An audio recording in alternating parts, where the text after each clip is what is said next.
వాళ్ళు ఎలక్షన్ ముందే ప్రయోగించారు మా మీద. దమ్ముంటే సింగిల్గా పోటీ చేయండి, లేకపోతే మా మధ్య విద్వేషాలు రెచ్చగొట్టాలని, మా మీద డిఫరెన్సెస్ తీసుకురావాలని, ఇవన్నీ ఎలక్షన్ ముందే వీళ్ళు ట్రై చేశారు. ఈ రోజున మా మూడు పార్టీల నాయకులు కార్యకర్తలు చాలా మెచ్యూర్డ్గా ఆలోచిస్తూ ఉన్నారు. ప్రతి అంశాన్ని అన్ని కోణాల్లో ఆలోచిస్తూ ఉన్నారు. అంటే ఎవరు ఏ కామెంట్ చేసినా కూడా దాన్ని అన్ని కోణాల్లో చూస్తూ ఉన్నారు. దానికి ఉదాహరణే ఇందాక మీరు చెప్పారు, నాగబాబు గారి కమెంట్స్ మీద ఎవరు రెస్పాండ్ అవ్వలేదు టీడీపీ క్యాడర్ అంటే వాళ్ళకి తెలుసు. ఇక్కడ కాలు తొక్కేసుకుంటుంది ఎవరంటే వైఎస్ఆర్సీపీ కార్యకర్తలు నాయకులు, అలాగే వైఎస్ఆర్సీపీ ముసుగులో అంటే మా కూటమి పార్టీల ముసుగులో ఉన్న కొంతమంది వ్యక్తులు ఎవరైతే ఉన్నారో వాళ్ళు ఈ రోజున కాలు తొక్కేసుకుంటా ఉండి మమ్మల్ని రెచ్చగొట్టే ప్రయత్నం చేస్తూ ఉన్నారు. దానికి మేమెవ్వరం కూడా పడే పరిస్థితి లేదు. మాకు ఒక క్లారిటీ ఉంది, మా నాయకులు ఏం మాట్లాడుతున్నారు అనేది ఒక క్లారిటీ ఉంది. మా అధిష్టానం నిర్ణయం మేరకు మా మా మాటలు కానీ మా కార్యాచరణ ఉంటుంది. కానీ వీళ్ళు ప్రొవోక్ చేసినంత మాత్రాన మేము రెచ్చిపోయి ఒకళ్ళొకరు గల్లా పట్టుకుని గొడవపడే పరిస్థితి ఉండదు.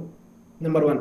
నెంబర్ 2 ఏంటంటే ఇందాక కేఎస్ ప్రసాద్ గారు మాట్లాడుతూ బొచ్చే చౌదరి గారు ఏదో కామెంట్ చేశారని చెప్తా ఉన్నారు. For your kind information sir, అది ఎలక్షన్కి ముందు బొచ్చే చౌదరి గారు ఒక ట్వీట్ చేశారు. దానికి సంబంధించి అనేక రకమైనటువంటి నాయకులు చాలా మంది దానికి రెస్పాండ్ అయ్యారు. మీరు ఈ రోజున దాన్ని తీసుకొచ్చి ఆయన ఏదో అనేసారని చెప్పి మా వాళ్ళకి ఏదో మిస్గైడ్ చేసి మేమేదో దానికి సంబంధించి రెస్పాండ్ అవుతామని అనుకోవద్దు దయచేసి. బుచ్చే చౌదరి గారు చేసిన మీరు ప్రస్తావించిన ఆ కామెంట్స్ ఎప్పుడో పాతవి. అయితే పెండెం దొరబాబు గారు వచ్చిన తర్వాత మా స్టాండ్ మారిపోయిందని చెప్తా ఉన్నాం. పెండెం దొరబాబు గారిని కనుక మేము వాడుకోదలుచుకుంటే అంత పెద్ద బహిరంగ సభలో నాగబాబు గారు ఆ కమెంట్స్ చేయాల్సిన అవసరం ఏముందండి?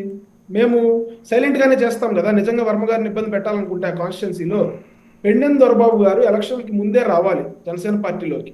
కానీ కొన్ని కారణాల వల్ల ఆయన జాయినింగ్ పోస్ట్పోన్ అయింది. అంతేగాని ఈ రోజున వర్మ గారిని ఇబ్బంది పెట్టాలనో లేకపోతే వర్మ గారికి చెక్ పెట్టాలనో మేము ఈ రోజున పెండెం దొరబాబు గారిని తీసుకొచ్చి ఆయన వెనకాల కూర్చోబెట్టి ఆయన మెప్పు పొందడం కోసమో లేకపోతే వర్మ గారికి చెక్ పెట్టడం కోసమో నాగబాబు గారి చేత ఆ మాటలు మాట్లాడించాల్సిన అవసరం మా పార్టీలో ఎవరికీ లేదు, నాగబాబు గారికి కూడా లేదు. ప్యూర్గా అక్కడ ప్రజల అభిష్టం ఎలా ఉందో దానికి సంబంధించి నాగబాబు గారు అక్కడ కమెంట్ చేయడం జరిగింది. అక్కడ మేమెవ్వరం కూడా క్రెడిట్ తీసుకోవడానికి మేము ఎలిజిబుల్ కాదని చెప్పారు ఆయన. ఇప్పుడు వర్మ గారు నేను అక్కడ పనిచేశాను పిఠాపురం, మీకు తెలుసు. కానీ నేను ఆ క్రెడిట్ తీసుకోగలనా? అంటే ప్రజలు ఆల్రెడీ డిసైడ్ అయ్యారు పవన్ కళ్యాణ్ గారిని గెలిపించుకోవాలి. పవన్ కళ్యాణ్ గారు గెలిస్తే ఇక్కడ ఈ రోజున అభివృద్ధి చూడండి, పిఠాపురంలో ఎంత అభివృద్ధి జరుగుతుంది. ఆ అభివృద్ధి అంతా మాకు కావాలని చెప్పి పవన్ కళ్యాణ్ గారు అయితే చేస్తారని చెప్పి ప్రజలు ఆల్రెడీ డిసైడ్ అయ్యి పవన్ కళ్యాణ్ గారి క్యాండిడేట్ అని అనౌన్స్ చేయగానే అందరూ సంబరాలు చేసుకున్నారు పిఠాపురం. ఒక విషయం కిరణ్, ఓకే పార్టీల పరంగా రాజకీయ పరంగా పోనీ ఎవరో ఆపాదించారో ఎవరో చేశారో ఏదో మాట్లాడారో అనుకోవచ్చు. ఇప్పుడు ప్రసాద్ గారు కూడా అదే కోవా అని చెప్తారా మీరు? 100% సార్, 100%. ప్రసాద్ గారు ఏమైనా సక్సెస్ఫుల్ అనలిస్టా? I'm sorry to say Prasad గారు, I'm sorry to say this. Prasad గారు ఏమైనా సక్సెస్ఫుల్ అనలిస్టా?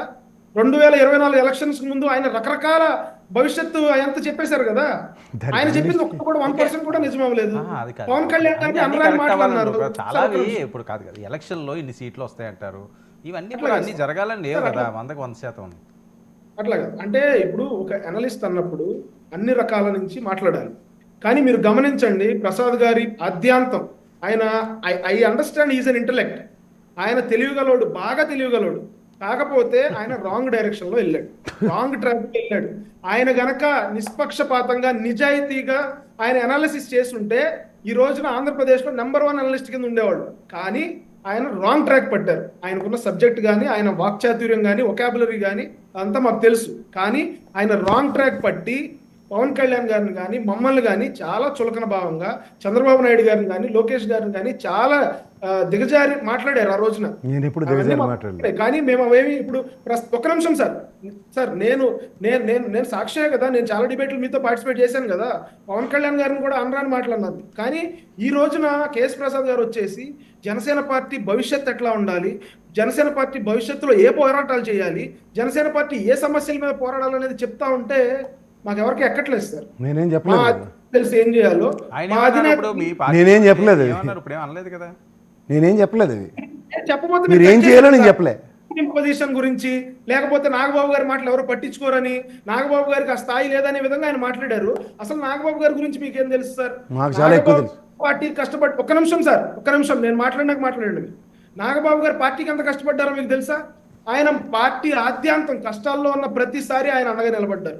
అనకాపల్లి ఎంపీ సీట్ ఇచ్చి వెనక్కి తీసుకుంటే ఆయన సైలెంట్ గా ఉన్నారు. మొన్న రాజ్యసభ ఇస్తానని చెప్పి వెనక్కి తీసుకుంటే సైలెంట్ గా ఉన్నారు.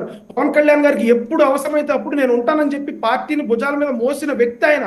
ఆరోగ్యం సహకరించకపోయినా మోకాలికి చేతికి సర్జరీ చేయించుకున్నా కూడా ఆయన పార్టీ కోసం పనిచేసిన వ్యక్తి. ఈ రోజున మీరు మీ ఇష్టం వచ్చినట్టు మీరు మాట్లాడుతూ ఉన్నారు. ఆయన మాటలు ఎవరు పట్టించుకోరంటే పట్టించుకోని మాటల గురించి మీరు ఎందుకు రెస్పాండ్ అవుతా ఉన్నారు? ఆయన మాటలు ఎవరు పట్టించుకో